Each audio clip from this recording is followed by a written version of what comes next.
Bonsoir. Mon nom est Gilbert Thibodeau. Vous écoutez l'émission Le Candidat. Nous sommes mardi le 22 novembre. Avant d'aller plus loin, je voulais tout de suite spécifier que je tiens à remercier les gens qui demeurent après l'émission diffusée sur YouTube sur le site luxmedia.info. Ce sont pour les abonnés qui ont des questions, des commentaires. Un petit supplément. Disons que il y a un certain vocabulaire qu'il ne faut pas trop dépasser sur YouTube et sur Luxmedia. Je me permets de répondre un peu plus clairement aux questions, même aux commentaires. Encore une fois, merci à tous les gens. Ce n'est qu'à la fin de l'émission. Aujourd'hui, je pense qu'on a terminé. Je pense qu'on a terminé les midterms américaines. Ça a été long, croyez-le ou non. Il y a encore un décompte qui a lieu dans certains districts, spécialement en Californie, si je ne me trompe pas, en Arizona, peut-être même un ou deux à New York, dans l'État de New York. Mais grosso modo, la victoire c'est réglé pour ce qui est de la Chambre des représentants. Pour ce qui est du Sénat, ça peut encore se terminer 50-50, mais de toute façon, le Sénat va rester la propriété du Parti démocrate. Pour ce qui est de la Chambre des représentants, c'est fait, la bascule a eu lieu. Ça va être républicain. Aujourd'hui, étant donné qu'on a terminé avec ce qui se passe aux États-Unis, aujourd'hui, on va parler un peu de Montréal. Montréal, dans le sens, on a tous l'impression, et quand je dis ça, peut-être pas pour tous les Montréalais, mais c'est presque l'ensemble du Québec qui a l'impression, comment ça se fait que le développement économique à Montréal va pas bien? Comment ça se fait que je l'aime moins, Montréal? Pourquoi je dis ça? Je remercie toute personne qui me fait parvenir des questions, des commentaires sur les réseaux sociaux, à mon nom. Et ça revient souvent. Gilbert, peux-tu parler un petit peu de ce qui se passe au niveau du développement économique de Montréal? Comment ça se fait que la vision à Montréal ne semble pas apparaître de façon à ce que tous les Québécois devraient aimer Montréal? C'est la métropole du Québec en passant. Et c'est un peu plus de 1 700 000, je pourrais même dire 1 800 000 personnes. Si on prend les 15 autres villes qui sont défusionnées de Montréal, désolé si j'ai un peu le fou rire, je l'explique assez souvent. Montréal, c'est une entité sur l'île de Montréal, mais il y a 15 municipalités, 15 villes sur l'île de Montréal qui ont décidé de ne plus être des Montréalais et redevenir des petites villes indépendantes et capables de bien gérer leurs finances. Savez-vous quoi? Moi, je dis souvent, c'est de valeur. C'est de valeur. C'est tellement beau, ça serait tellement beau, une île, une ville, avec un développement économique, avec une vision de l'île au complet. Il me semble que ça serait beau. Mais je suis obligé d'avouer que je comprends très bien ce qui est arrivé. La mentalité des municipalités. Je prêche pas pour la paroisse de Montréal, là, mais je veux juste faire une petite parenthèse là, pour expliquer qu'ils n'ont pas tort. Ceux qui suivent l'émission de candidats, vous savez, je reçois généralement, souvent, plusieurs candidats, que ce soit municipal, provincial, fédéral. J'en ai reçu un, quelques fois d'ailleurs, le fameux maire de Dorval, qui est venu ici nous jaser puis nous expliquer, qui aujourd'hui n'est plus Edgar, pour ceux qui ne se rappellent pas c'est qui, Edgar Rouleau. Et il est venu l'expliquer, il a dit « Gilbert, small is beautiful ». Puis il me regarde toujours avec le sourire quand il dit ça, et il finit en disant « De toute façon, c'est de la merde à Montréal ». Puis il n'est pas gêné de parler comme ça. Il n'est plus élu. Je pense qu'il a été maire 5 fois. Élu 5 fois, dont une fois ou deux, je pense, par acclamation. Très aimé. J'ai eu l'occasion de le rencontrer autant à Dorval qu'ici, ou à Montréal, ou sur un terrain de golf. Et quand les gens le rencontrent, les gens de Dorval disent toujours « Edgar! Edgar! Là, j'ai des problèmes. Là, il faudrait ça. » C'est automatique. Edgar, c'est quel coin de rue, ça, là? C'est où? Je m'en occupe. Puis il fonctionnait comme ça. Hein? Tout ça pour faire une introduction sur comment ça se fait qu'à Montréal, on n'a pas Puis n'oubliez pas, là, on a l'excuse à Montréal, on a une bonne excuse, là. On est la seule ville en Amérique du Nord. Quand je dis l'Amérique du Nord, j'inclus le Mexique, là. J'essaie de partir l'émission de bonne humeur. Ça va pas bien, là. On a 19 maires à Montréal 84 conseillers à Montréal. Comment ça se fait? Comment ça se fait qu'il n'y en a pas 1, 2, 3, 4, 5, 10? Hey, il y a 103 élus à Montréal. Comment ça se fait qu'il n'y en a pas un qui se lève debout et qui dit « Hey, on peut-tu parler de développement économique? On peut-tu parler de quelque chose qui va bien? » Aujourd'hui, j'ai décidé de répondre à différentes questions, dont 4 qui me sont revenus à quelques reprises, des dossiers très, très, très récents. J'y vais avec le premier. Ceux qui ne connaissent pas Montréal trop, je vais vous le dessiner vite, vite, vite, vite. Centre-Sud, c'est un quartier, je devrais dire, au sud du plateau Mont-Royal, un petit peu à l'est. Ça s'appelle Centre-Sud. Il y a un contrat qui a été donné en 2018. En fait, l'administration en place actuelle, qui est élue, a donné ce qu'on appelle son aval. A donné, oui, on va y aller de l'avant avec ce projet-là. Ça s'appelle le complexe immobilier Havre-Frontenac. Je pense qu'on a un article qui a été écrit là-dessus. C'est un projet qui est près de le métro station Frontenac. Vous voyez à peu près l'idée du développement. On voit déjà à peu près le bâtiment. C'est 60, c'est un grand complexe, là, 60 logements sociaux, à peu près 95 à 100 condos abordables, puis 100, 115, 120 logements privés. C'est un projet qui a été présenté, finalement accepté par la Ville de Montréal. Ceci dit, et là, il faut bien comprendre. Attendez-vous pas à ce que ce soit fait. Attendez-vous pas à ce que ce soit fait. On a l'art à Montréal, surtout à l'Hôtel de Ville, de ralentir les projets. N'oubliez pas, il y a 103 élus, fait qu'imaginez le système de gestion à l'interne. Tout le monde a ses petits servants, tout le monde a ses petits attachés politiques, tout le monde a ses petits ci, tout le monde a ses petits ça. Il y a du monde! Il y a plus de monde à Montréal comme employé alentour de l'Hôtel de Ville qu'il y en a à Toronto. En passant à Toronto, il y a un maire, 25 conseillers. 4 millions de population. Montréal, 19 maires, 83 conseillers, un peu moins que 2 millions de population. En passant, à New York, c'est un maire, 51 conseillers, 8 millions de population. J'ai dit que je resterais de bonne humeur, on continue. Le contrat qui a été donné pour le complexe immobilier Havre-Frontenac, à mon avis, excellent projet. Bon, pourquoi il ne va pas de l'avant? Parce que celui qui a eu le contrat s'aperçoit qu'il y a un ralentissement. Ça, c'est un terrain, en passant, qui appartenait à la STM, Société de transport de Montréal, et qui était vacant, non occupé, et quelqu'un est arrivé avec un projet, oui, pour faire une histoire courte. Et le projet devait aller de l'avant. Et dans le contrat, il y avait, dans les inclusions du contrat, décontamination. Pouf! Le fameux mot magique. Et évidemment que la chicane a pogné. Le projet avance plus, on ne va pas de l'avant. Le contracteur, celui qui a pris le contrat, il dit non. Là, il dit c'est pas la même chose. Là. Il dit il y avait un montant qui était réservé d'environ 1,5 million pour l'ensemble du projet lors de l'acquisition du terrain là, pour décontaminer.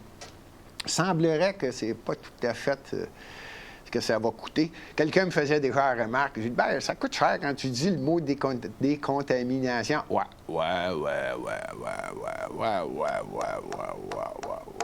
Je ne sais pas s'il y en a qui s'en rappellent en passant, la STM, c'est la Société de transport de Montréal, les autobus. Celui qui était dans ce dossier-là, c'était donc le président, le directeur général de la STM. C'était un nommé Philippe Schnob. Je ne sais pas s'il y en a qui s'en rappellent. C'était un journaliste. Un journaliste, je ne me rappelle pas si c'était Radio-Canada ou TVA ou peu importe. C'était un journaliste qui il s'est présenté, il a perdu. Puis il y a un maire de Montréal qui a dit, ben là, on va te consoler, on va te donner un job. Puis il l'a nommé président de la STM. Fait que c'est ce gars-là qui a négocié, puis là, fouillez-moi qu'est-ce qui est arrivé. Je ne veux pas aller plus loin.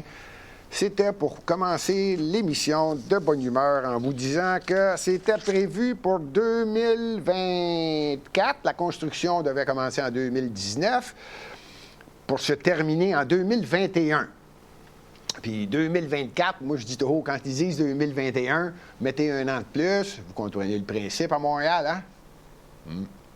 Donc là, je rajoute un an. Après ça, ils vont planter les arbres, finir le gazon, puis tout, puis ça va être beau en 2023. Mais normalement, 2021. On est en 2022.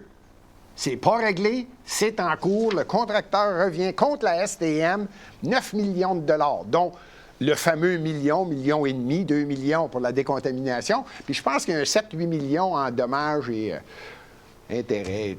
Bon, je voulais absolument... D'ailleurs, ça, c'était écrit... Cet article-là qui est disponible, s'il y en a que les gens, ça les intéresse, c'était dans Le Devoir.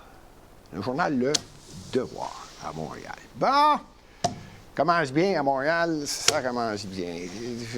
Je voulais également parler de ce qui malheureusement se passe. Je déteste faire des comparatifs, surtout avec les États-Unis, et j'aime mieux rester au Canada, au Québec. À Montréal, ça serait encore mieux, mais c'est difficile d'avoir les chiffres. C'est difficile d'avoir les statistiques, les réels. Même certains journalistes le disent. C'est difficile d'avoir les chiffres quand c'est pas à l'avantage de l'administration en place. Je suis obligé d'aller chercher des chiffres un petit peu à l'extérieur pour faire un comparatif puis voir qu'est-ce qui se passe. Pour ce qui est de Montréal, c'est un secret pour personne. Le taux de criminalité a augmenté. Maintenant, je n'essaie pas de trouver la raison. C'est un fait. Le taux de criminalité a augmenté à Montréal. Point. Maintenant, j'aimerais ça avoir les statistiques au cours des dernières années. Depuis l'arrivée de l'administration en place, avant, précédemment, et qu'est-ce qui arrive, et pourquoi avoir parlé avec Valérie Plante et Projet Montréal de réduire le budget de la police. Et pendant la campagne électorale, j'ai jamais dit ça, je ne veux pas réduire le budget, quand on le sait très, très bien qu'il y a eu une mouvance afin de...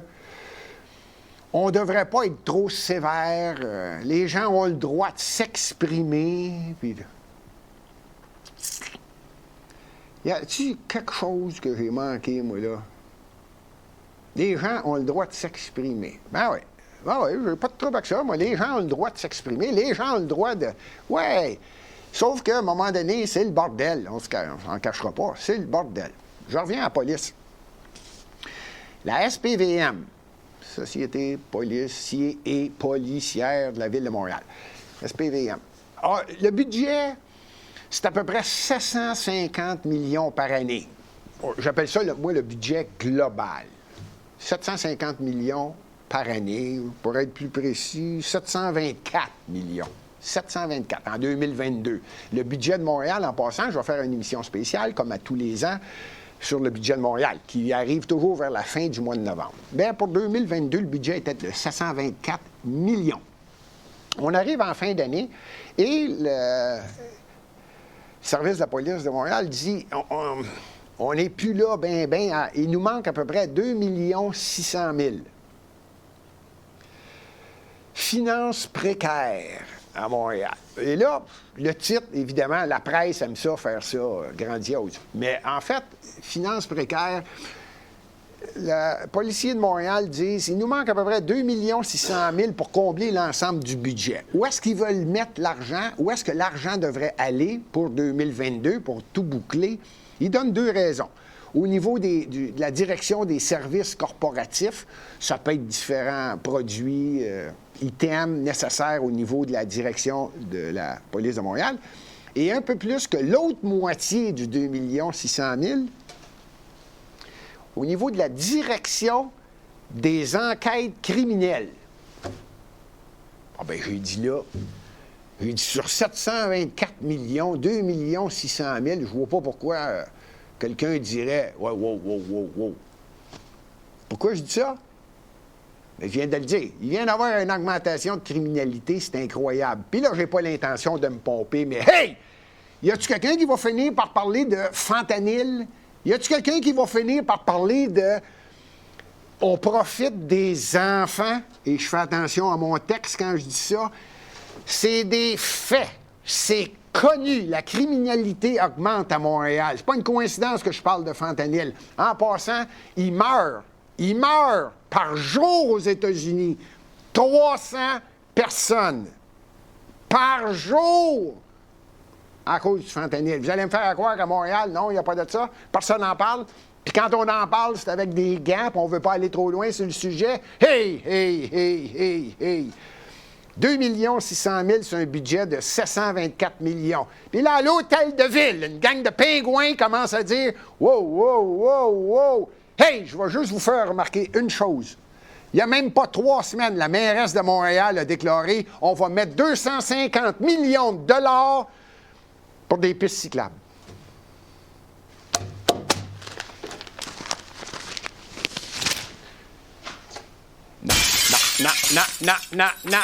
Non, il y a quelqu'un qui ne comprend pas quelque chose dans un budget. Il y a quelqu'un qui ne comprend pas exactement comment ça se fait qu'on a de la misère avec le développement économique à Montréal. Comment ça se fait qu'on a de la misère à faire dire aux gens qui restent à l'extérieur de Montréal, j'aime Montréal, puis je vais y aller vendredi, je vais y aller samedi, je vais aller faire un tour, j'aime ça, il y a des activités, l'ambiance est...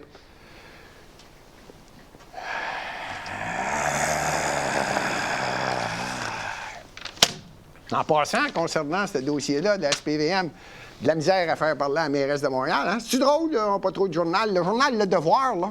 Le journal Le Devoir, là, qui fait des articles, là, en disant que ça va pas bien dans certains cas. Comment je fais qu'ils ne réussissent pas à poser des questions? Faut dire que Le Devoir, ça, c'est à mon avis, puis je ne me gênerai jamais pour le dire. Le directeur général du journal Le Devoir, c'est un menteur, en passant. C'est lui, le directeur général de Devoir, qui a dit qu'il y avait juste 2, 3 ou 4 candidats à la mairie de Montréal. Il y en avait 9. Des fois, je me demande si je ne veux pas arriver sur les médias au Québec, c'est certain.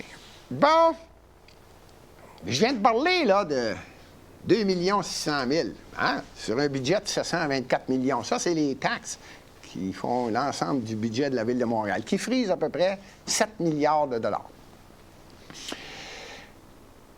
Moi, là, ce qui m'étonne, c'est qu'à un moment donné, on parle de taxes foncières. Ça vient d'arriver, tout le monde a eu ses augmentations. Ça ferait... Hein, c'est une année bien ordinaire, là. C'est comme, je pense que tout le monde a reçu son augmentation. Ça va de 35 à 50 d'augmentation, là. C'est hallucinant. Mais c'est pas grave. La mairesse de Montréal, Valérie Plante, répond toujours « c'est pas de ma faute ». Et elle commence à en dire de plus en plus. Pourquoi c'est pas de sa faute? Ah, bien là, voici les 4 raisons qu'elle donne. De plus en plus, quand elle se fait interviewer, comment ça se fait qu'à Montréal, ça va pas bien? Comment ça se fait qu'à Montréal, les taxes augmentent? Comment ça se fait que ça coûte de plus en plus cher? Comment ça se fait que les projets se finissent jamais? Voici les excuses. Ben, c'est pas de ma faute, il manque de main-d'œuvre. C'est pas de ma faute, le COVID-19. C'est pas de ma faute, la guerre en Ukraine. C'est pas de ma faute, l'inflation.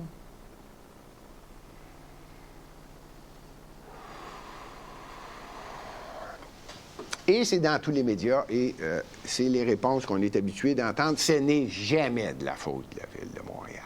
Jamais.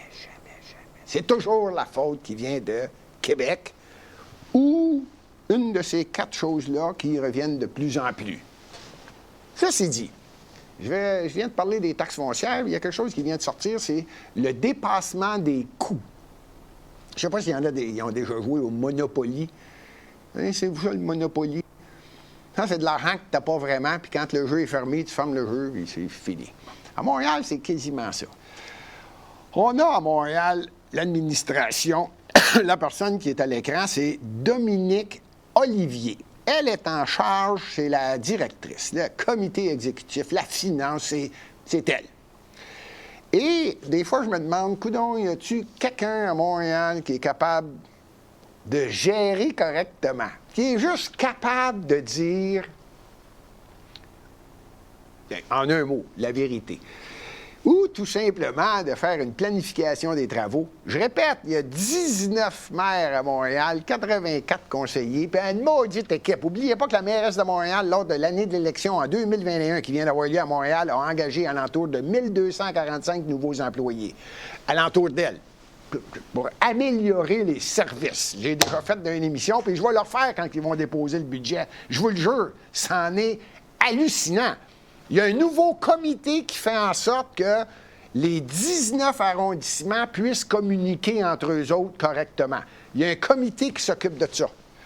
Et ça, c'est pas le plus gros des comités qui a été créé. Tout ça pour dire que, tenez-vous bien, on parle de dépassement de coûts.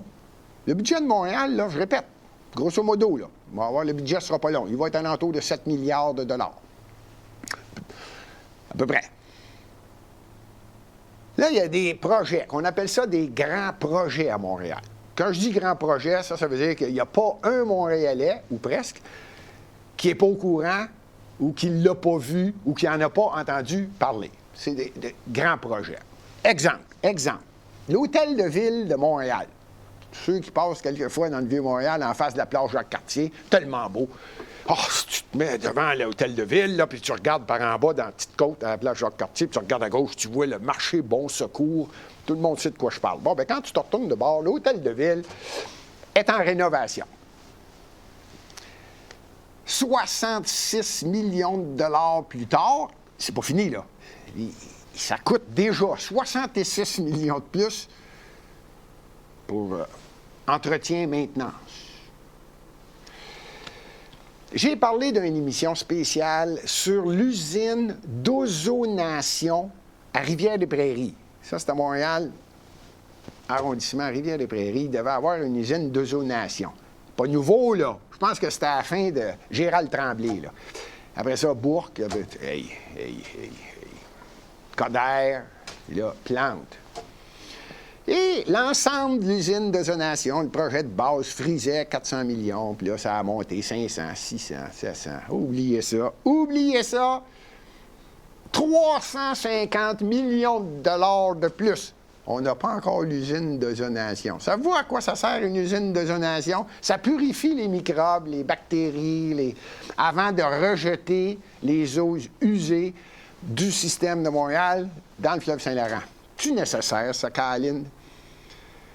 J'ai fait attention, normalement, je dirais « Calique! » Parce que ça n'a pas de sens, là. Là, on nous met sur le dos le COVID, les bébites. Là, c'est la faute de tout si ça va mal. Il y a déjà des villes au sud, à l'aval de Montréal, du fleuve Saint-Laurent, parce que là, on n'a pas l'usine d'ozonation qui est encore fonctionnelle. Non seulement elle n'est pas fonctionnelle, 350 millions de dollars de plus. On ne l'a pas encore. Garage Bellechasse. Alors, ceux qui connaissent un petit peu, société de transport, différentes choses nécessaires pour l'entretien et maintenance des autos, camions, peu importe. Quand c'est pas pour le système des autobus, entretien, c'est pour les camions, l'entretien des fameuses souffleuses, peu importe.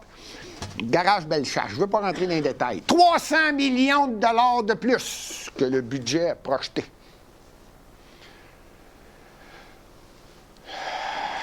Ben oui, respirez par le nez. Non, je vous le dis, respirez par le nez, je vous conseille fortement. Surtout Mme Bilodeau, Mme Tremblay. Vous m'écoutez bien, respirez par le nez. Respirez par le nez, on n'a pas fini. L'usine de déchets organiques. Ben oui, les choses qu'on ramasse, là, tu sais, pour l'environnement. Oui, elle n'est pas prête. 97 millions de plus. N'oubliez pas que ça, c'est des soumissions en bonne uniforme avec des plans et devis. Il y a des firmes d'ingénieurs, il y a du monde qui font ça, des rapports, des dossiers, des voici ce qu'on veut. Sur plan et tout, là, c'est précis. Bon, celui-là, manquez notre shot un petit peu à côté de la cible. Quand tu vises avec un d'or, quand tu es dans le milieu, c'est le 50. Hey, j'ai l'impression qu'il lance le d'or. Il n'est même pas sur la patente. Il n'est même pas là. Il est totalement à côté. 97 millions de plus. Et pour terminer, comme vous savez, c'est reconnu à Montréal, le système informatique va pas très bien. Eh bien, on a mis de l'argent là-dedans et ce n'est pas terminé, ce n'est pas encore fonctionnel à 100%. Un petit over 100 millions de dollars. Tout de même incroyable, hein? J'ai bien hâte de voir le budget, moi, de 2023. Parce que Montréal est endetté, là. C'est pas assez haut, là. Je peux pas. Il faudrait que je me lève debout et que je sorte de l'écran pour essayer de donner la hauteur. Si j'enlève la STM, parce que si j'inclus la STM, hein, si je mets l'ensemble de la dette là, de Montréal, on s'en va vers 20 milliards de dollars. Le budget, c'est 7. Et si j'enlève la STM, mettons que c'est juste 10 milliards, juste pour vous mettre de bonne humeur, n'oubliez pas qu'à chaque fois que vous donnez 1 dollar à Montréal, là, il y a presque 1 milliard de dollars de paiement de la dette. Hey, là, demandez-moi pas comment ça se fait que je me choque des fois. Mais c'est hallucinant. C'est hallucinant, là. Ça veut dire que le contribuable paye. On n'est plus à 10 là. C'est un budget d'à peu près 7 milliards, t'en donnes 1. Ça, c'est en intérêt de la dette. Hallucinant. Personne n'en parle.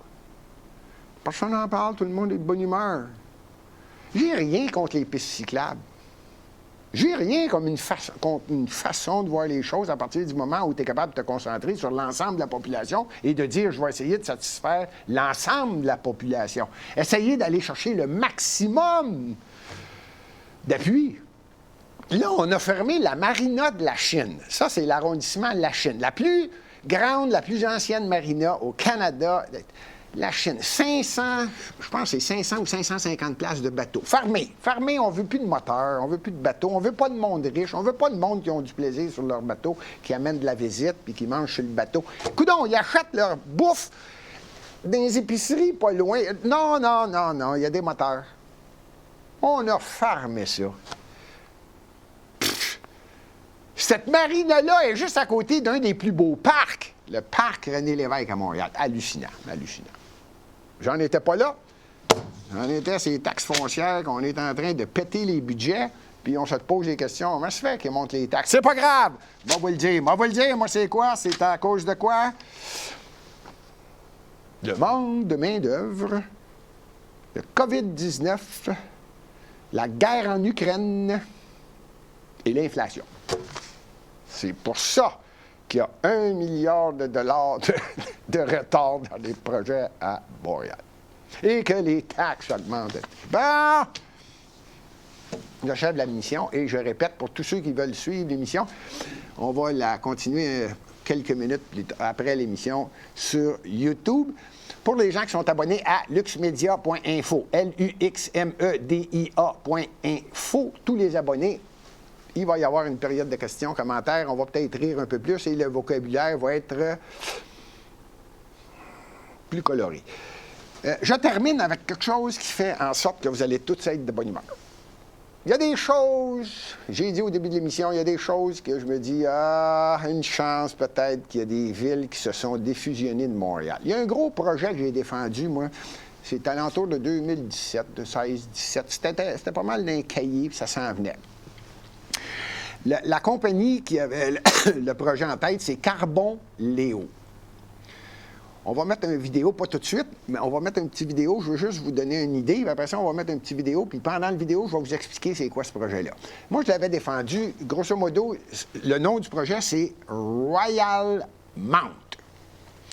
Royal Mount, c'est un projet d'à peu près 7 milliards de dollars que Carbon Léo va investir lorsque le projet dans son ensemble va être terminé. Et là, j'étais non seulement un des seuls, je pense que j'étais le seul, ou très peu, dans les gens qui étaient candidats ou qui avaient l'intention de modifier un petit peu la façon que Montréal devrait opérer, et j'ai malheureusement pas gagné les élections. Mais je suis un grand défenseur du développement économique de Montréal, et je pense que tous les Québécois doivent être heureux de Montréal, voir qu'il y a un développement économique, qu'il y a une vie, qu'il y a une activité, qu'il y a quelque chose qui se passe. Et je défendais ce projet-là, qui, tenez-vous bien, n'était pas entièrement sur les territoires de la ville de Montréal. J'ai expliqué tout à l'heure qu'il y a 16 villes, dont 15 défusionnées et Montréal, qui devaient avoir l'ensemble.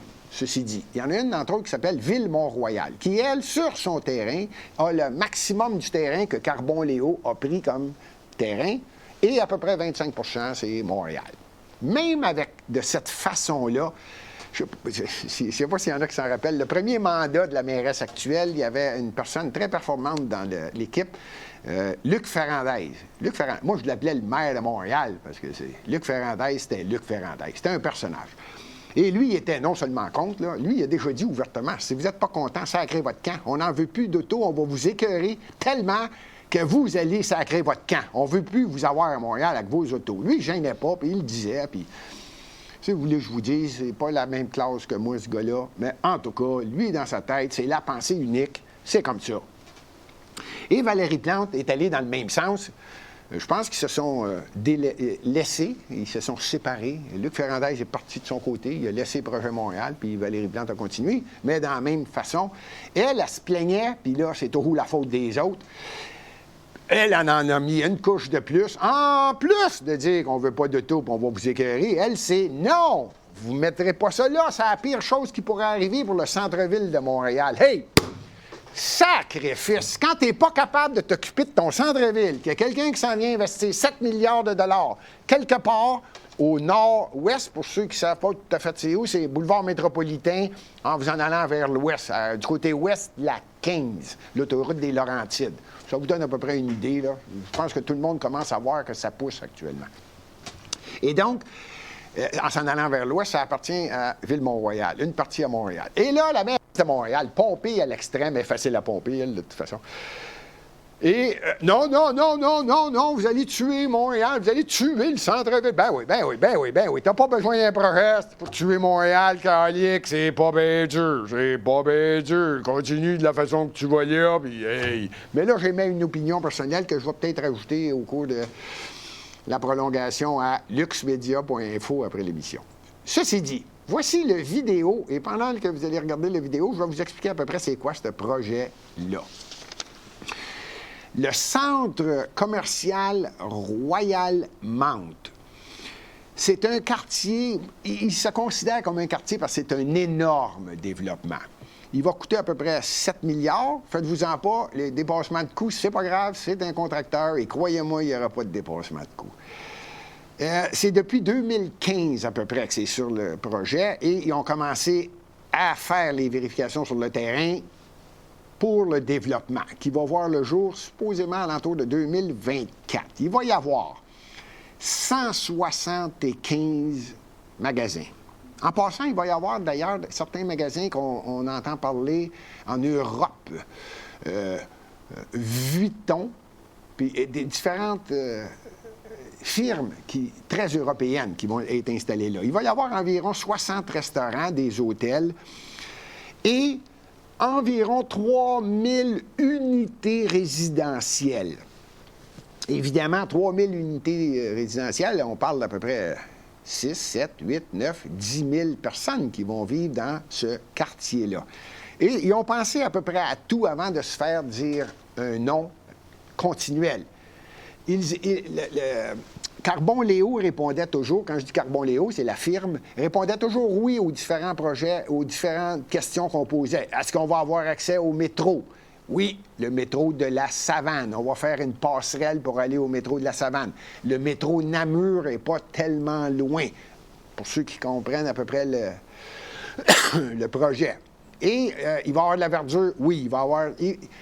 C'est un oui à peu près partout. Avec 500 places de stationnement pour les vélos, il va y avoir de mailles piétonniers, un petit lac. Vous comprenez le principe?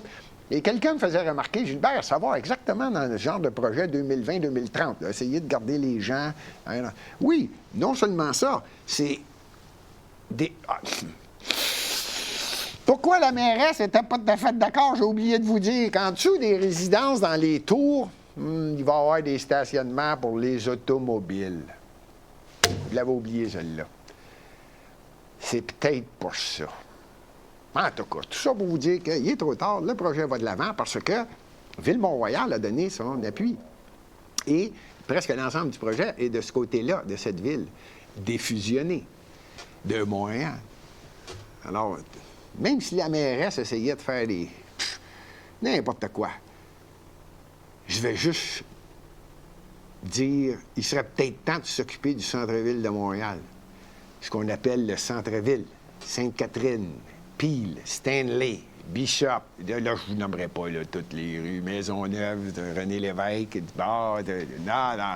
Comment ça se fait que...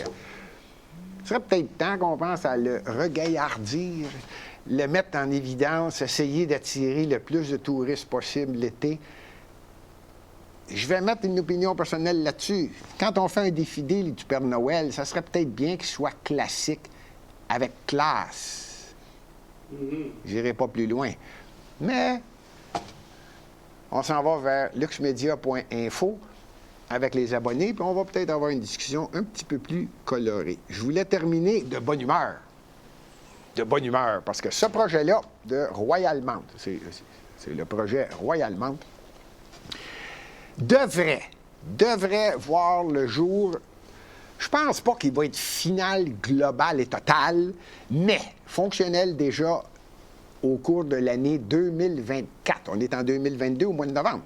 Ça veut dire qu'il reste 2023 et 2024. Déjà, on va voir le projet qui va de l'avant. Ça m'a fait plaisir de vous parler de Montréal. Il y en a plusieurs qui m'ont demandé de le faire.